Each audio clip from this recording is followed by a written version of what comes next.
माटी के बर्तन जो कभी हर घर की जरूरत और परंपरा हुआ करते थे, अब धीरे धीरे गुमनामी के अंधेरे में खोते जा रहे हैं। नदिया, रानाघाट, पुलिया और कृष्णनगर जैसे इलाकों में आज भी कुछ कारीगर इस पारंपरिक शिल्प को बचाने में लगे हैं, लेकिन बाजार में प्लास्टिक और स्टील के बढ़ते विकल्प, बढ़ती लागत और कम मुनाफे में इन्हें संकट में डाल दिया है। सरकार की लक्ष्मी भंडार योजना जैसे कदमों ने ग्रामीण परिवारों को बैंकिंग से जोड़ा जरूर है, लेकिन इससे मिट्टी के भंडारों का उपयोग और बिक्री घट गई है। करीब 50-60 बर्तन रोज बनाए जाते हैं, जिन्हें फिर सुखाकर आग में पकाया जाता है, लेकिन बारिश के मौसम में काम लगभग ठप हो जाता है।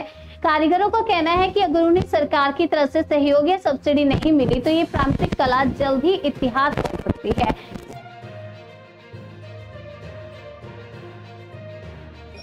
কি কমে গেছে এটা বিক্রি?